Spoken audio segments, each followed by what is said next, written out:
1, 2. Speaker of the National Assembly.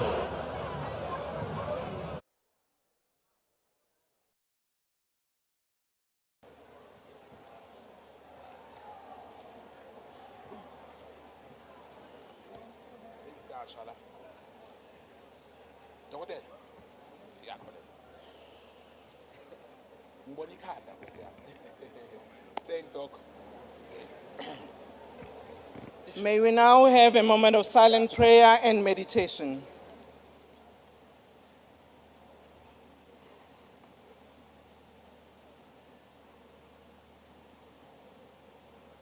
May we be seated. Thank you.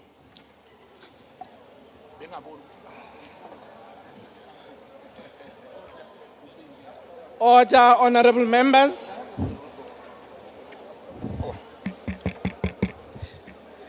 Order. Today we have only one item on the agenda, and that will be the introduction of the appropriation bill, introduction of public sector pensions and related payments bill, introduction of ESCOM debt relief, and introduction of revenue laws bill. I will now ask the secretary to read the first order.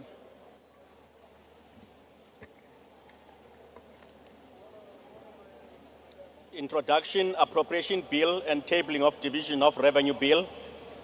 Introduction, public sector pension and related payment bill. Introduction, ESCOM debt relief amendment bill. Introduction, revenue laws amendment bill. Thank you, Honorable the Minister of Finance. Order, Speaker. On a point of order, Speaker. Order, Honorable Member. I will ask the Minister to take a seat first. There are two members. Honorable Mauta, there's the first member who raised his hand is Honorable Manye. I'll recognize you after him. Thank you. Honorable Manye, what's the point of order? Thank you, Speaker. Speaker, for us as the MK Party, we are asking purely based on the values of Ubuntu that on the 19th of February we're here to listen to the budget speech, which didn't happen. We think that the minister will be within the values and the realm of Ubuntu for him to apologize to this House for making us come here for nothing, and must also apologize to the people of South Africa, which we represent here, that that day did not happen. So we're asking that that apology must happen. And also, Speaker, we also want to ask the minister to take this House into his confidence to say what exactly caused him not to table the budget speech on the 19th. Thank you, Speaker. Thank you, Honorable Mauta. Minister, you can take your seat. Minister, you can take your seat. I'll recognize the EFF. Yes, Thank Honorable you, Member. Speaker. Speaker, I was looking at the time when you sat on that chair. It was exactly 3 minutes past 2. The House sitting is scheduled to start at 2. So, Speaker, you were late. All of us were here. The honorable thing for you to have done was to apologize for coming late and explain why you actually came late. So please, we request you to apologize for coming late and tell the country why you arrived late in this sitting that you have called yourself. Thank you. Thank you, honorable members. We have noted both your requests as well as your comments. I want to remind honorable members that during the sitting on the 19th, we never proceeded to be the sitting. We gave an opportunities for parties to express themselves. Members of the executive were here, the leader of government business were here, and I'm sure the minister in presenting the budget have noted the concerns that have been raised then and have noted the concerns as they have been raised now. And I will leave it to the minister to then deal with the matter. Secondly, Honorable Mauta, indeed, we start at 2. Oh, yes, sir? Okay, can you allow me to assist the minister? Let's not do what we usually not do in this house. We have decorum, we respect one another, and we allow the speaker to do what she has to do. Indeed, we were supposed to start at 3. We started, okay. On Wednesdays, we usually start at 3, but today, because of the presentation of the budget, we started 2. We do apologize because there were a bit of, people here on the aisle, which the Sergeant at Arms was trying to remove. I was here before 2 p.m. But we do apologize that we did not start exactly on the time as you requested. And all of us know that last time we had a not so kind dress rehearsal for a budget which will now be presented, but we are now asking the Minister of Finance.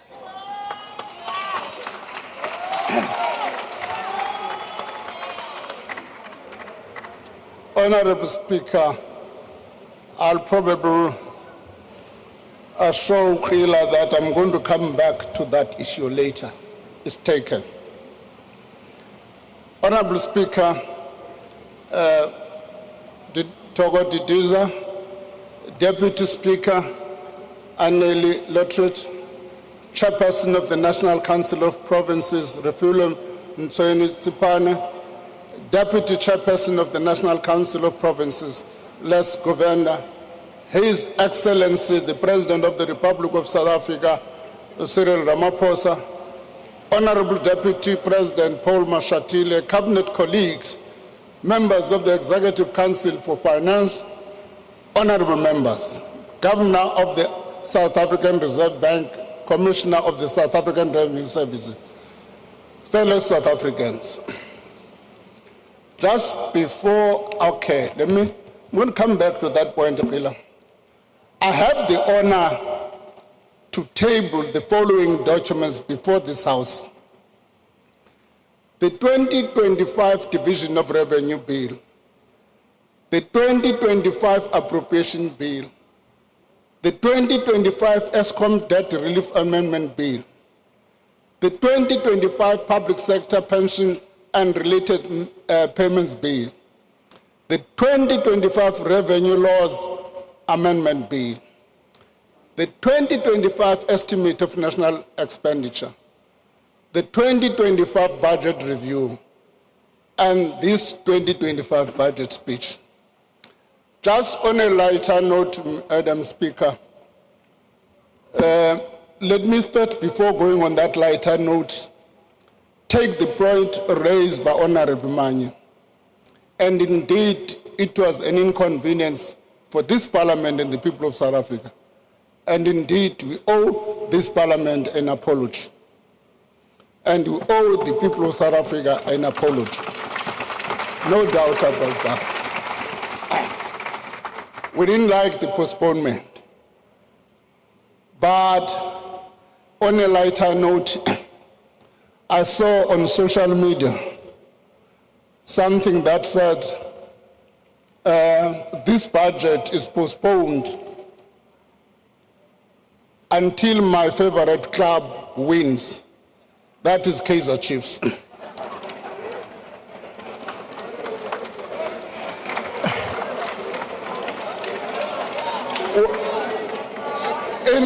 In cabinet,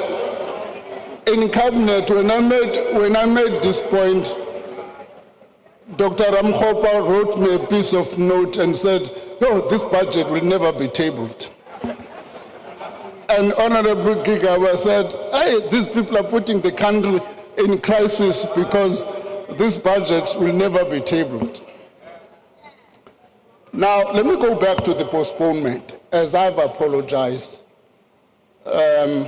Go back to the postponement and say the postponement of the tabling of the budget 3 weeks ago was a regrettable, but perhaps an understandable feature of multi-party governance. It is also a sign of some of the difficulties associated with a multi-party democracy. But what is positive is that the delay has stimulated an unprecedented level of public debate about the difficult policy trade-offs we as a nation face. A vital debate about which policies to fund and how to fund them, about which priorities to pursue now and which ones we may need to delay in the context of unlimited resources. As much as the debate has been dominated by the proposed increase to value-added tax, the bigger debate must be about how we grow the economy for the benefit of all South Africans. A bigger, faster-growing economy and the larger fiscal resources that comes with it would give us more fiscal room to meet more of our developmental goals. But the truth is that our economy has stagnated for over a decade. In that time, GDP growth has averaged less than 2%, far below the level required to meet our expanding list of needs. In 2024, the economy grew by only 0.6%. Over the medium term, GDP growth is projected to average 1.8%. To meet our goals of redistribution, redress, and structural transformation, the economy needs to grow much faster and in an inclusive manner. This is the central objective of the current administration. Today's budget proposes a bold and pragmatic approach to achieve this formidable task. It calls for macroeconomic stability supported by sound fiscal policy, for the deepening of structural reforms to remove the obstacles to growth and job creation, and for scaling up infrastructure to unlock the productive capacity of the economy while building a capable state that supports all these efforts. The budget remains committed to a balanced fiscal strategy. As projected in the 2024 medium-term budget policy statement, a budget primary surplus of 0.5% of GDP will be achieved in the 2025, and this will grow to 0.9% in 25-26.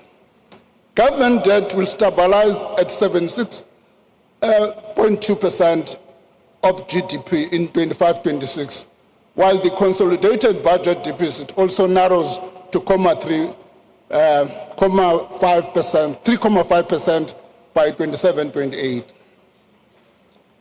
Madam Speaker, as debt stabilizes, a growing surplus will enable the government to reduce debt service cost as a proportion of revenue.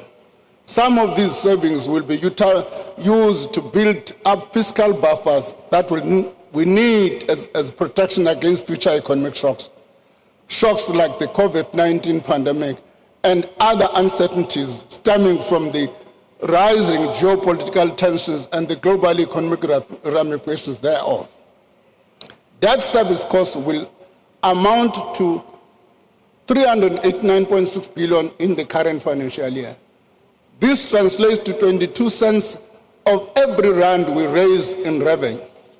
It is more than what we spend on health,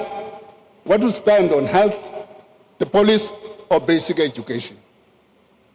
We must reverse this trend and prevent the cost of debt from taking away resources that could otherwise be spent on our pressing social needs or to invest in growth. In this regard, our fiscal strategy stabilizes debt service cost as a percentage of revenue in 24-25 by maintaining a primary budget surplus. The ESCOM debt relief arrangements are also effective and contribute to improved fiscal position. ESCOM is now in a much better fiscal position than in 2023 when the debt relief was originally announced. As a result of these improvements, we have decided to simplify the final phase of the debt relief package. The last 70 billion debt takeover will now be replaced with a 40 billion in 2025-26, 10 billion in 28-29. This will result in a saving for the government of about 20 billion rand. Honorable members, these fiscal improvements are important milestones on our path to fostering a stable macroeconomic environment that is a prerequisite for a higher level of growth and that promotes job creation, improve public services, and reduce inequalities. Our strategy to achieve faster growth remains anchored in the following 4 pillars: maintaining macroeconomic stability, implementing structural reforms, improving state capacity, and accelerating infrastructure investment. Maintaining macroeconomic stability, inclusive of prudent fiscal policy, promotes stable prices, lowers interest rates, and enhances the country's resilience to external shocks. This creates a conducive environment for investment.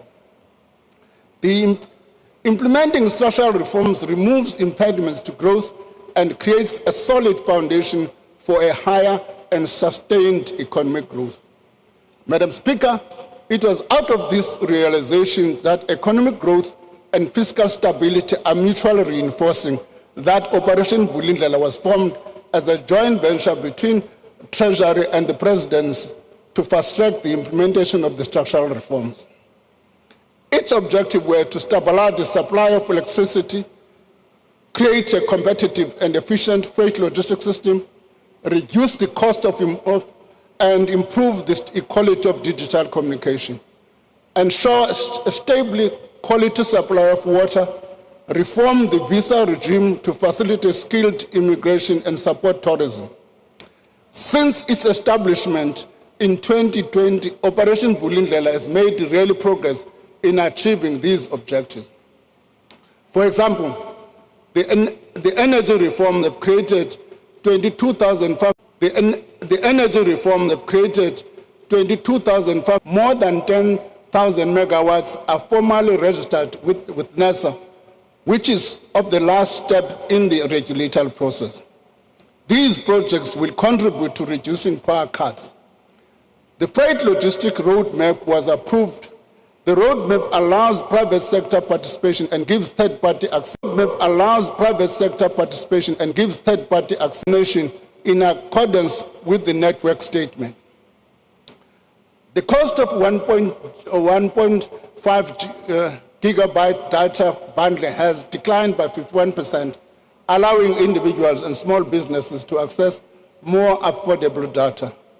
The water use license backlog has been cleared, unlocking billions in investment and freeing projects that had stalled because of the backlog. The water quality regulatory system was reinstated for the first time since 2014. This is the green drop, blue drop, and no drop certification that enables effective intervention in supporting failing municipalities to provide clean water to citizens. E-visas for travelers from 34 countries have been introduced to significantly boost tourism. The Trusted Employer Scheme has been established to fast-track visa process for major investors. These achievements have eased economic bottlenecks and built on the successes. So phase 2 of OV will focus on the following: through existing reforms in energy, water, logistic, and visa system. Strengthen local government in improving the delivery of basic services. Harnessing digital public infrastructure as a driver of growth and inclusion, and creating sufficient productive and inclusive cities. Madam Speaker, infrastructure is a key pillar of our growth strategy. It is the bedrock for economic development, a key source of jobs, and an avenue for scaling up service delivery. This budget reflects that understanding. Allocation towards capital payments are the fastest growing area of spending by economic classification. Public infrastructure spending over the next 3 years will amount to more than 1 trillion rand. The spending will focus on 3 sectors: 402 billion rand for transport and logistics, 219 billion for energy infrastructure, 156 billion rand for water and sanitation. In transport, the South African National Roads Agency will spend 100 billion rand over the medium term to keep the national road network in good condition. Provincial roads departments will reseal over 16,000 lane kilometers of roads in their areas of authority. Passenger Rail Agency of South Africa is making steady progress to rebuild the infrastructure to provide affordable commuter rail services. To sustain this progress, we have provisionally allocated an additional 19.2 billion over the medium term for critical signaling. This will enable commuters from areas such as Mamelodi, Wamashu, Motherwell, Khayelitsha, Naledi, to name but a few, to catch a train every 10 minutes.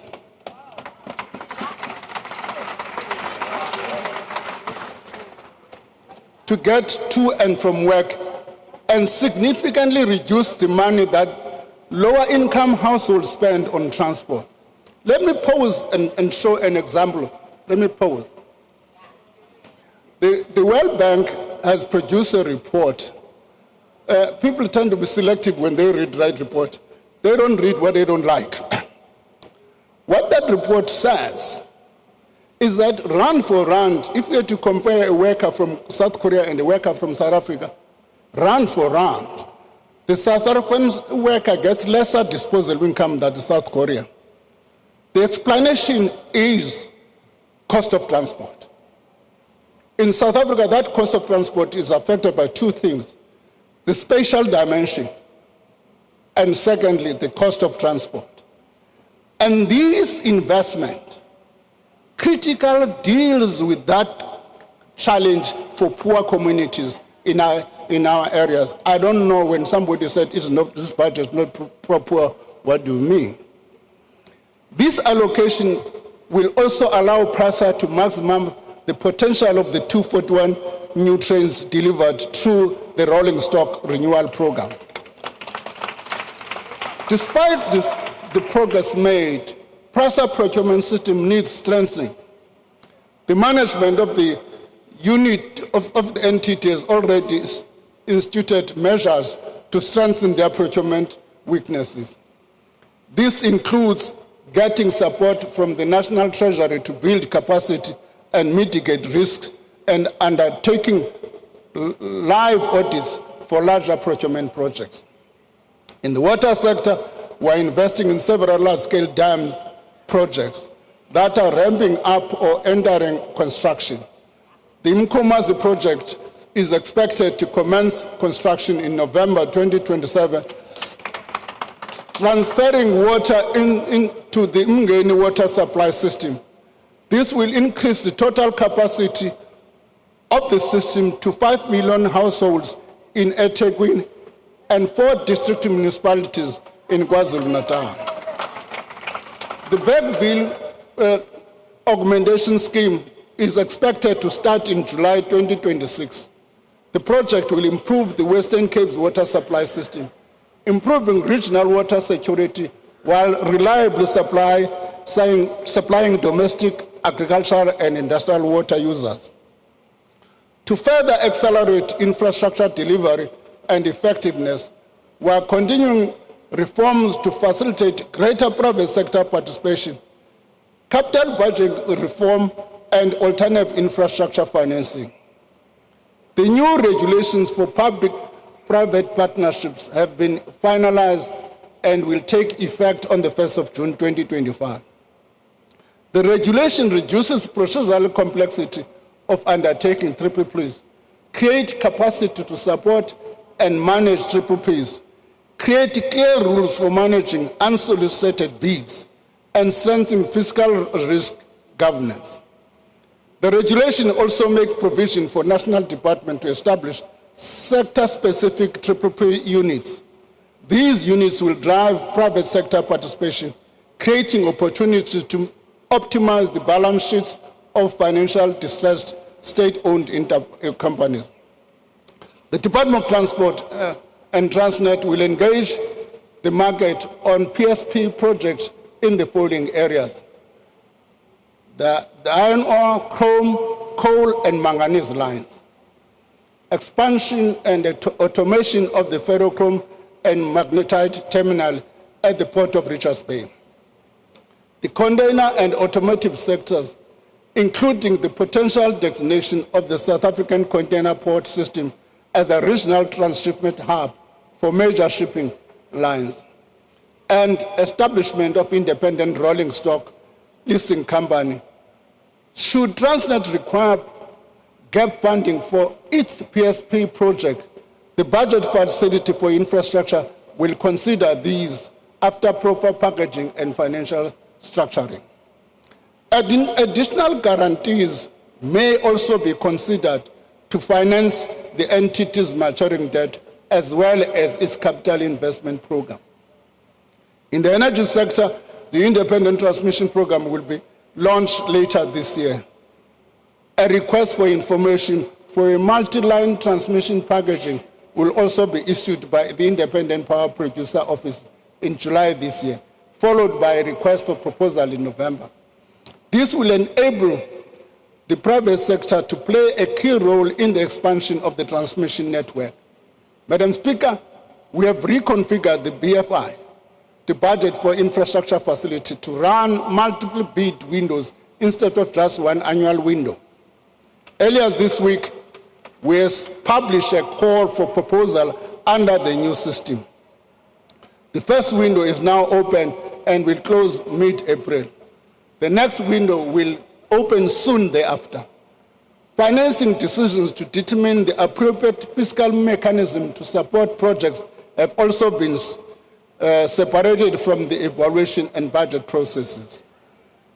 This will facilitate the mobilization of significant private finance and improve allocative efficiency in fiscal support.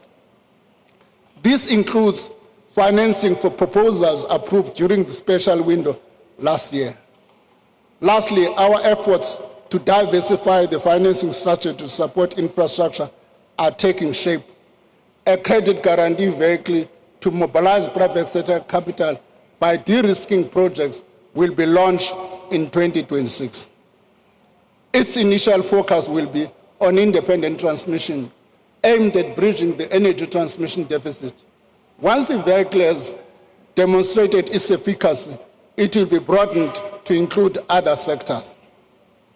Government will issue its first infrastructure bond in 25-26. We will also introduce other innovative financing instruments to diversify the infrastructure fund sources. Financial institutions, including pension funds, banks, development banks, and international financial institutions, have already expressed interest in participating. This, Madam Speaker, is how we plan to leverage infrastructure investment to ease supply-side constraints to the economy and improve access to social services the people get.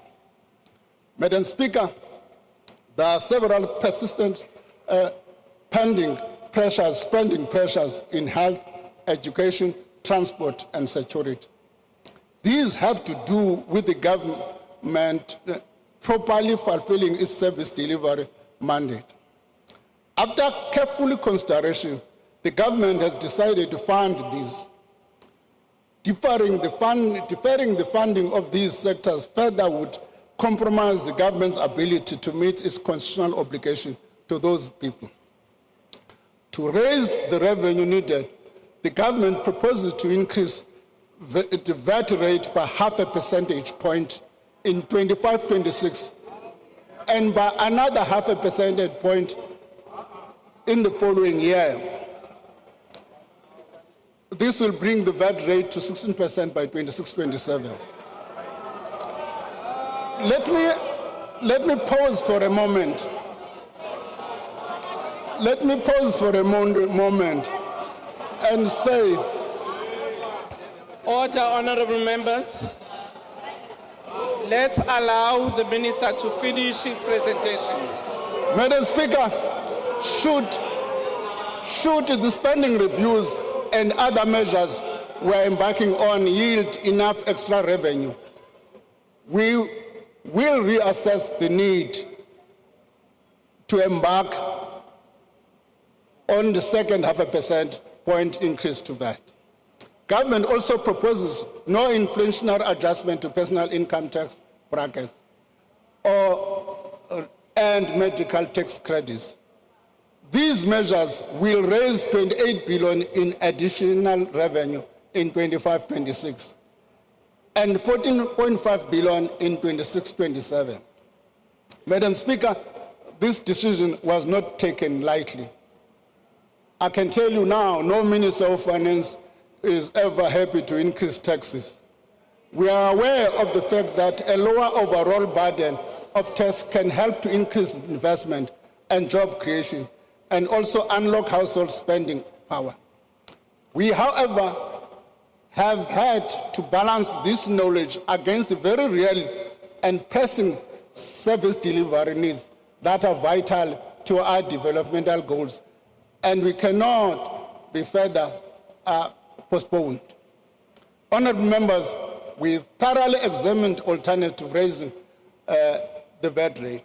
We weighed the policy trade-offs involved in increasing the corporate and personal income taxes. Increasing the corporate and personal income taxes would generate less revenue while potentially harming investment, job creation, and economic growth. Corporate tax collections have declined over the last few years, an indication of falling profits and a trading environment worsened by the logistic constraint and rising electricity cost. Furthermore, South Africa's corporate income tax collections are already higher than most of our peer countries. On the other hand, an increase to the personal income tax rate would reduce taxpayers' incentive to work and save. Our top personal income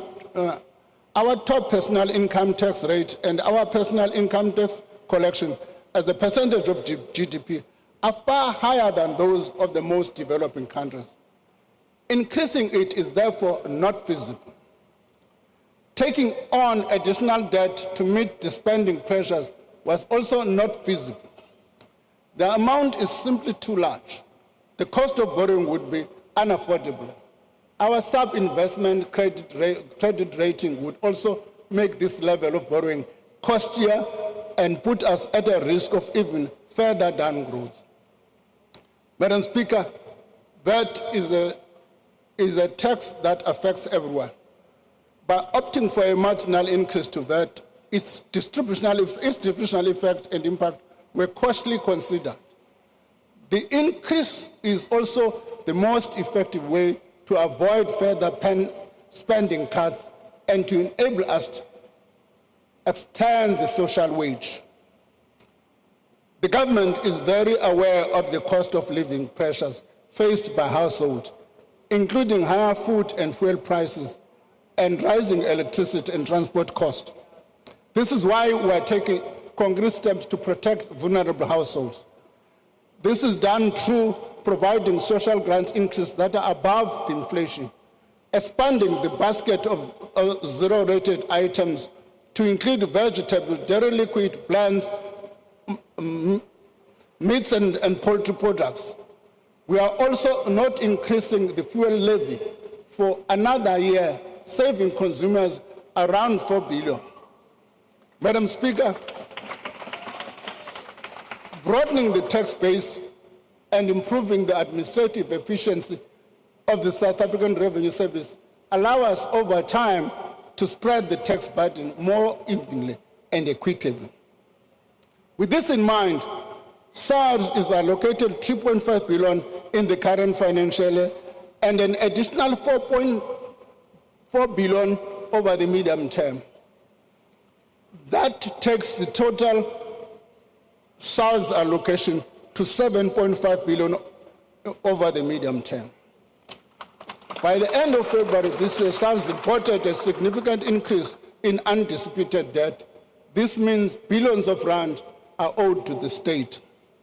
The revenue collector has also detected 156,000 taxpayers who are not registered and who have not filed despite their substantial economic activity.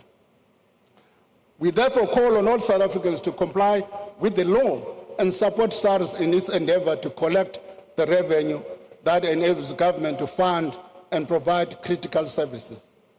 I also want to emphasize the importance of tax compliance. I thank all compliant taxpayers who pay their fair share of taxes. I also encourage those that are not compliant to do the right thing.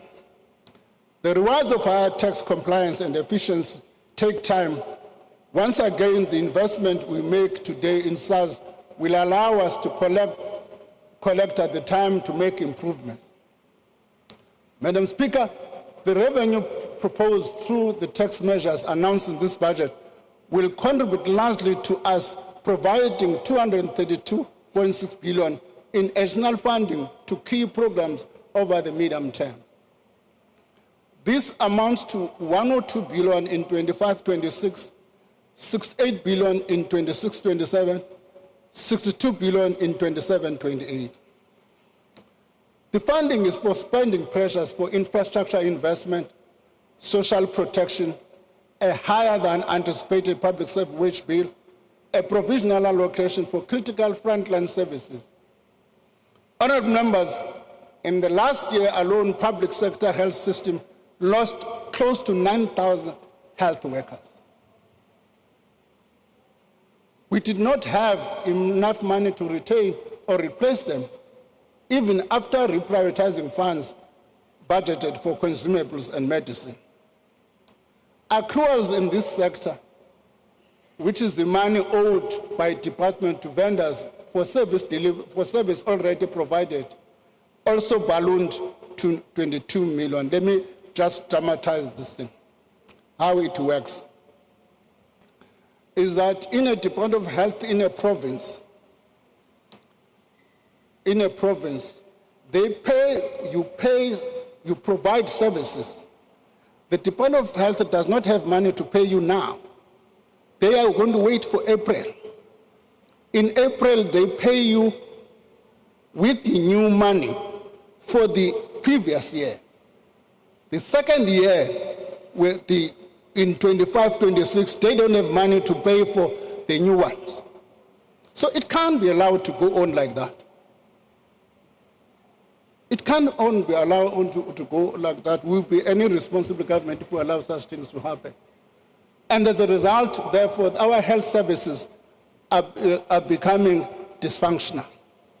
This means that the money allocated to departments ends up paying for previous year services and goods rather than for the current needs, setting off a vicious cycle of budget shortfalls, unpaid invoices, and a crisis in cash flow and the planning and the predictability of budgets. This is an untenable situation that we could not leave unresolved. As a result, consolidated spending, which exclude interest payment, increases from 2.4 trillion in 24-25 to 2.83 trillion in 27-28. Provinces will receive 2.4 trillion over the medium-term period. This budget includes allocation to support critical provincial functions related to health and education. We trust that the allocation will be used for their intended purposes. I must repeat,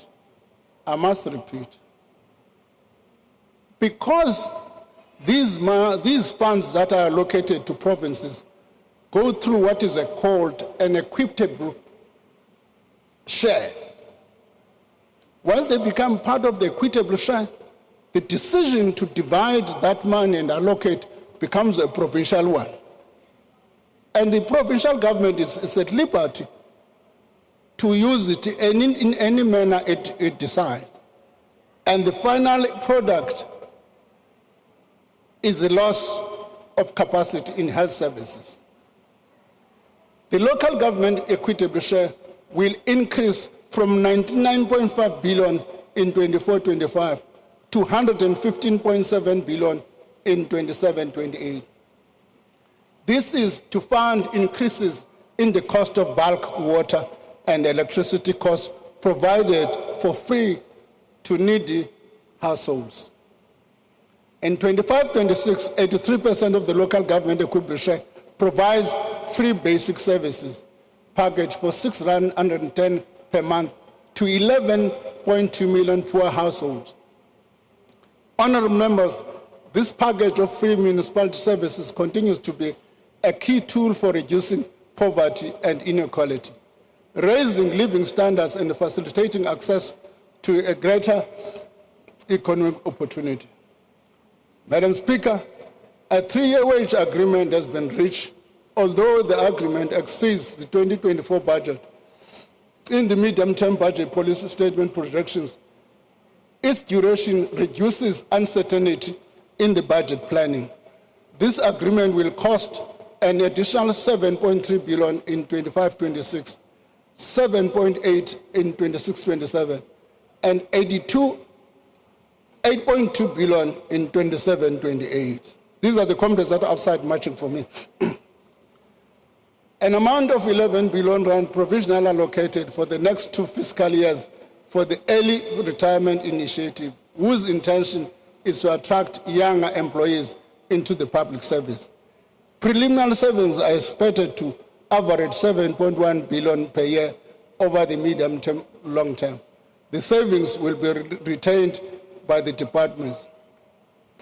The interventions on the wage bill are aimed at ensuring that when key frontline staff are lost through natural attrition and retirement, sectors are able to fill vacant posts to keep service running effectively.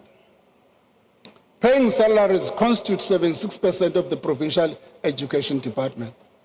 This means that only 24 rand out of every 100 rand of their budget is left for funding school infrastructure, meals for learners from poor backgrounds, and stationery and textbook, among other things.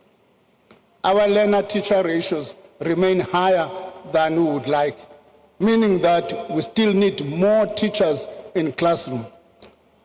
To prevent compensation of employees from crowding out other equally important areas of spending, 19.1 billion is added over the medium term to keep approximately 11,000 teachers in the classroom. The foundation to building in the next generation of citizens who contribute economically and socially to this great nation is early childhood development. Despite this, the subsidy for early childhood development has not increased from 2019 level of 17 rand per day per child. To remedy this, an amount of 10 billion over the medium term is allocated to increase subsidy to 24 rand per day per child. The extra funding will also support increased access to ECD for approximately 700,000 more children up to the age of 4 years old. Health spending will grow from 277 billion in 24-25 to 329 billion in 27-28 to support equitable provision of public health services, including free primary health care services. Like in provincial education, a significant portion of provincial health budget is spent on salaries and wages. 28.9 billion is added to the health budget, mainly to keep about 9,300 healthcare workers in our hospitals and clinics. It's also be used to employ the 800 post-community service doctors and to ensure that our pharmacists do not run out of medicine. Honorable members, social grants are allocated 284.7 billion rand in 25-26. This allows us to increase the old age grant, disability grant by 130 rand. Now let me tell you a story. I was working here in Waterfront an old man comes to me and he says, thanks for the 150, but the 150 now is gone. He says, but I don't need VAT. Now, because of the reduction in the VAT, I had to reduce the 150 to 130. The child support grant by 30 rand, the foster care grant by 70 rand. The COVID-19 social relief in its current form will be extended by a year to March 2026. 35.52 billion rand is allocated for this purpose. Let me correct, correct a myth here. A myth that suggests that I'm trying to pose as two alternatives is either VAT or SRD. Didn't say that. What I did say is that the SRD has been a temporary grant. We have been debating to find a funding source for it so that it should not continue to crowd other spending. What we are attempting to do is to stabilize exactly that, to make sure that this grant is not only sustained, but it also does not crowd out other spending. We go on in this speech and in the previous one that leaked. Same sentence.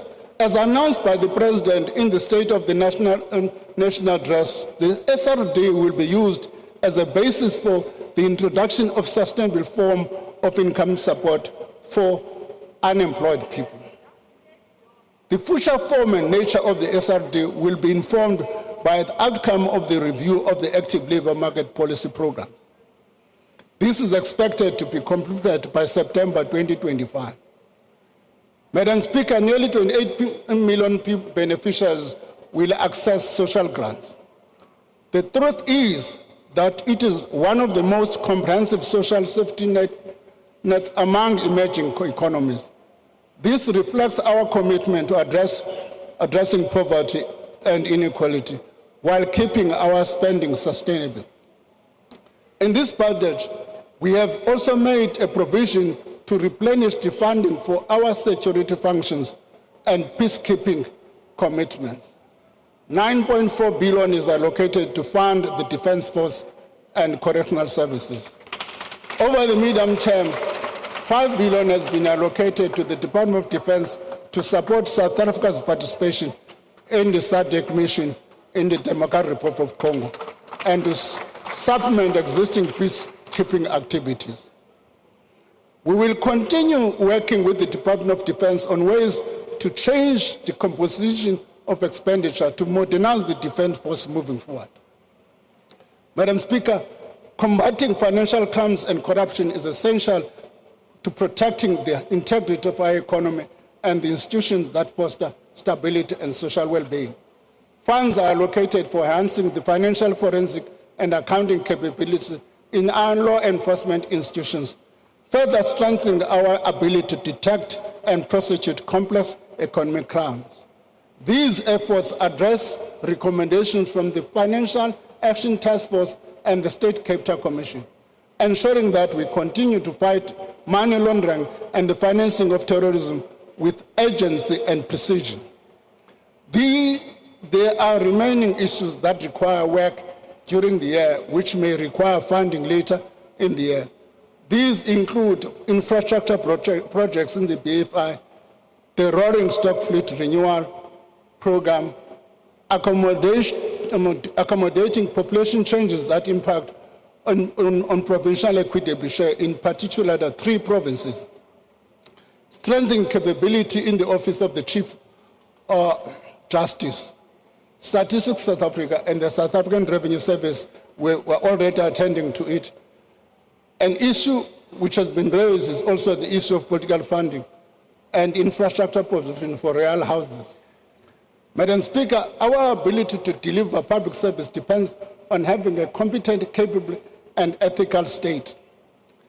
Delivering a reliable and sustainable core services is a priority for this government.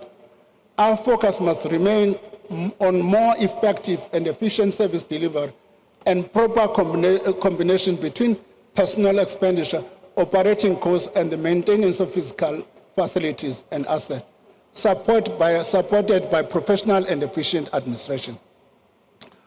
For over a decade, budgets have been trimmed across the board. While these measures have helped maintain fiscal discipline, they've often been implemented without a thorough interrogation of whether the funds we allocate truly support our national priorities. We must acknowledge that over time, budgets tend to grow incrementally, often carrying forward historical allocations without necessarily reflecting the evolving needs of our country. This approach has led to inefficiencies, misalignment, duplication, and in some cases, the continued funding of programs that do not yield the intended impact. We recognize the urgent need to address this. We are not deaf to the public concerns about wasteful and inefficient expenditure.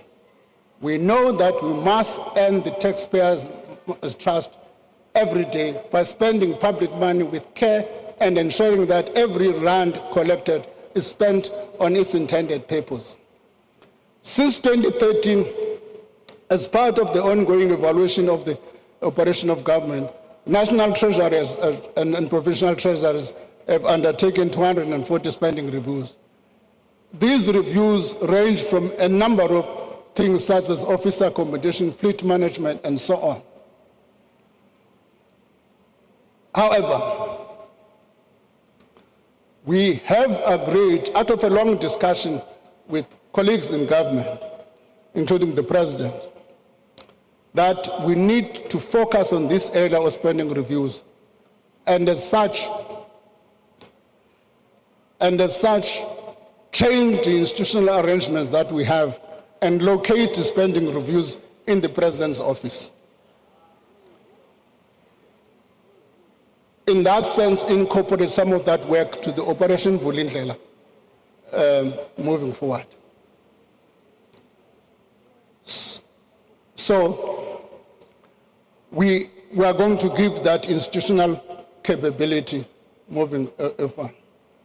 The consolidated recommendations of these reviews and other things, including this, as I've indicated, the President has also undertaken to do this, to take this work together with National Treasury. Thank you for this commitment, Mr. President.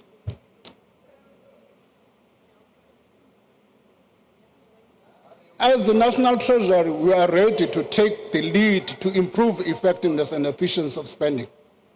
We will, together with the President, undertake an audit of ghost workers, starting within in national and provincial departments. Use the ongoing detailed review of labor market activity provision and public employment program to consolidate and rationalize to reduce duplications and improve operational efficiency across more than 100 active labor market programs in over 20 public institutions. The recommendation of this review will also be presented to Cabinet in due course. The entire public employment ecosystem. The aim of this review is Treasury will implement a significant changes to the budget process by reassessing the initial assumptions informing budget allocations with a view to creating room for improving spending. Madam Speaker, these reviews go beyond mere cost-cutting measures. They are allowed to systematically assess whether public expenditure is effectively aligned with the priorities of the government and whether it delivers the best possible value for money and impact for the people of South Africa while keeping us on the path of fiscal sustainability. These initiatives will give impetus to the slow implementation of the recommendation of the spending review. I call on ministers, MECs, DGs, HODs, and every official responsible for public funds to embrace these efforts and play their part. The proliferation of conditional grant has necessitated a review of the conditional grant system to reduce duplication and improve effectiveness of the programs. This budget will implement the first phase of the recommendations of the review and include merging conditional grants in the basic education and agricultural sector. Preference-based conditional grants to metropolitan municipalities are also introduced, linked to institutional governance and financial reforms to improve services. Madam Speaker, the incentives in our current disaster management system are skewed towards relief and rehabilitation, when mitigation and readiness to minimize damage is the most cost-effective response. Our municipalities stand at the front line of disaster response, yet they are hamstrung by aging infrastructure, bureaucratic fragmentation, and limited access to emergency funds. The priority is to reduce the administrative burden to access emergency funds. Every hour of delay costs lives and livelihoods. Continuous improvements are made to the grant system to incentivize municipalities to access a variety of funding instruments for disasters. These include their own budget, the contingency reserve, conditional grant funding, and insurance. The budget allocates 1.7 billion to respond to future disaster over the medium term, while 4 billion is provisionally allocated to address backlogs recovery efforts for provinces and municipalities. The decline in municipal services is evident across cities. Towns and rural villages highlights the systematic challenges faced by this varying group of municipalities. As outlined by the President in his State of the Nation address, phase 2 of Operation Vulindlela, the institutional structure of local government will be reviewed through the updating of the white paper of local government. In line with the Constitution, the principle of funds follow functions. The review of local government fiscal framework will examine how to appropriately finance local government relative to their functions and their form. Reforms to the revenue-generating service of local government, namely water and sanitation and electricity and refuse removal, are underway. So, the 8 metropolitan municipalities have met the minimum requirement for participation in the Financial Performance Incentive Grant, the Urban Development Financing Grant. Further allocations in the grant are dependent on municipalities meeting specific targets related sets out in their performance improvement action plans. For 25-26, this includes critical institutional governance and management changes to creating an enabling environment for local term investment infrastructure. By ring-fencing the revenues from these services and running operating surpluses, these business units can generate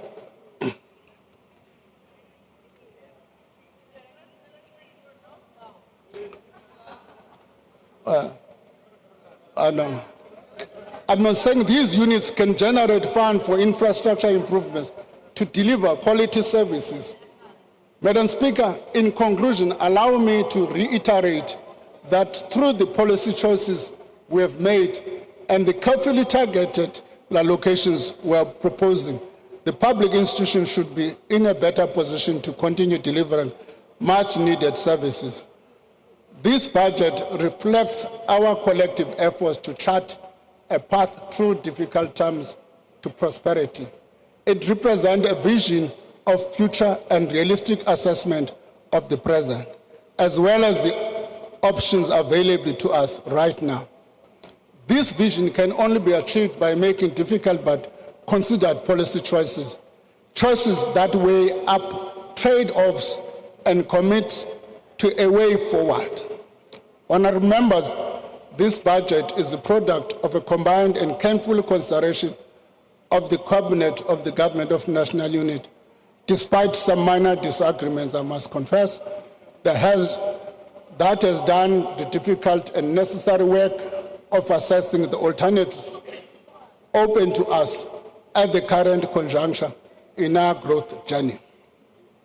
Honourable members, this budget is also a proposal to you as Parliament that has been democratically elected to represent the aspirations and interests of South Africans by confronting the difficult choices needed to move our country forward.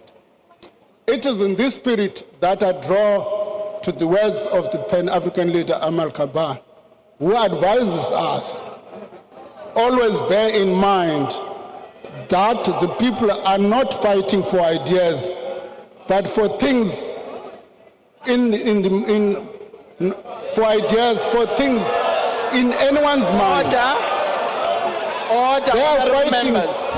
to win material benefits, to live better and in peace, and to see their lives go forward to guarantee the future of their children. The policy choices proposed here are about achieving these material benefits. They are about moving South Africa and all South Africans forward into a better, more prosperous and equitable future. Speaker, as I close, allow me to express my deepest gratitude to the President and Deputy President for their counsel, their support, and for their leadership, in particular in this difficult budget. Thank you also to the Deputy Ministers of Finance and the excellent National Treasury team led by the Director General. Thank you to the Commissioner for the South African Revenue Services and the Governor of the South African Reserve Bank for their astute stewardship of these two key institutions. Thank you to my Cabinet colleagues, the Ministers' Committee in the Budget, and the Budget Council, who share the heavy load of the tough decisions that must make to maintain this sustainability of our public finances. To the Parliamentary Standing Committees of Finance, Appropriation and Public Account, I express my sincere appreciation. And of course, out of this threat, without the support of my wife and my family, it would not have been as easy as it would have been from Momchawe that I've been able to withstand.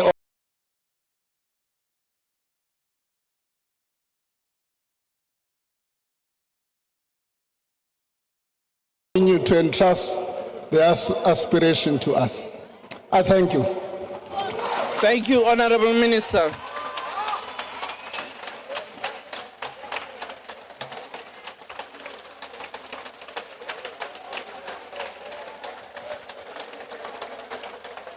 Thank you. Can I allow members to take their seats? Honorable members, order. We have now heard the minister tabling the executive statement, which is a budget. It is tabled here in the House. Now the task is for you as Parliament to then reflect on this budget through the relevant committees. The papers tabled, order. Order, Honorable order. Thank you. Honorable members, order. Order. Honorable members, just ignore the people that are going out. Allow me to address you. You have now heard the budget tabled. Order. Honorable members, you will have your chance to address the media as you go out. But for now, just listen. The budget has been tabled. It is now going to be referred to relevant committees to interact with the budget, which allows you an opportunity as public representatives to engage with this executive statement. And it will then come back for debate in this very House, where you will express your views. For now, the House is adjourned, and we thank the Minister for the budget. I request members to stand. Order. I request members to stand and wait for the presiding officer and the maids to leave the chamber.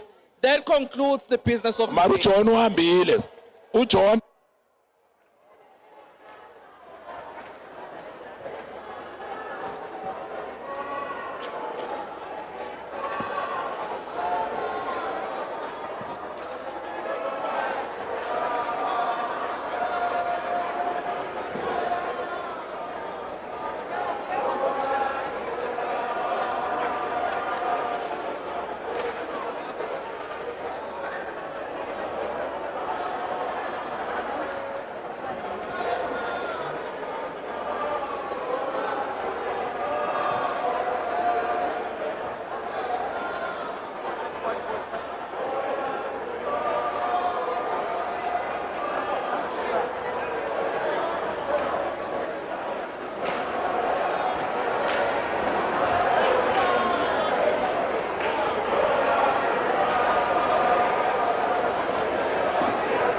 that a VAT increase is the right way to proceed, especially if it is not accompanied with bold economic reforms. They're going to focus on going for growth. If we don't get growth, then we're going to be sitting back in October as a government, back in February next year, scrabbling around looking for scraps of money to be able to do what we need to do. We have a medium-term development plan that says that we must lower the cost of living, that says we must absolutely go for economic growth, and that we must make sure that we make government more efficient. There are a number of huge, bold announcements that could have been made today that will send the right message out. Instead, we back in borrow, cut, tax and spend. And without the DA, can the ANC-led coalition be able to pass this budget? Well, it's odd to me that a budget would be tabled without confidence that you have a majority. The ANC have a 39% in Parliament. They need other people to pass it. If there are other parties that want to support a 1% increase in VAT over the 2 years cumulatively, then obviously they must enter into the negotiations. We are willing to keep the door open to discuss before the instruments come to the floor of Parliament. The fiscal framework, the Money Laws Amendment Bill, and of course the Division of Revenue Act. There is still some time for us to be able to have another chat and another look about what we can do to negotiate further on these, and we remain open to doing so. But this has to be a budget that actually takes account the views and opinions of all of its people, and there are some things that we want. We've said very clearly, we're in this government for growth and jobs. If we are not going to take the bold decisions that go hard for growth and jobs, well then we're going to not lend our support and vote to budgets that don't speak to that. And I hope that sanity is going to prevail. I hope that now we can enter into a more mature period of discussing this, because as this budget currently sits today, it has 39 to 40% of the support. Needs 50% plus one to get over. Lastly, the minister announcing that the recommendations for the spending reviews will be tabled before cabinet in the next month. What are you hoping that will come out of those? Well, we would have liked to, we had made a number of recommendations around spending reviews. It's something that we support, but I think I would have much rather had some very concrete timeframes, decisions that before with a simple speech was made. And that was one of the things that we've asked quite clearly for, was to be able to have sight of those things, along with some other things that we believe are very important. Things that have been spoken about in every budget, but not done. And that for me is the frustration. We needed a budget today that was going to make a big bunker-busting, bold dash for growth. And this budget, as I've said, is going to harm poorer South Africans and the middle class by increasing VAT. Personal income tax is also going up because there's no provision for bracket creep. And those things perhaps could have been negotiated, but not in an environment where you're not in the same budget putting the big, bold decisions on the table. All right, thank you so much, John Steenhuisen, the leader of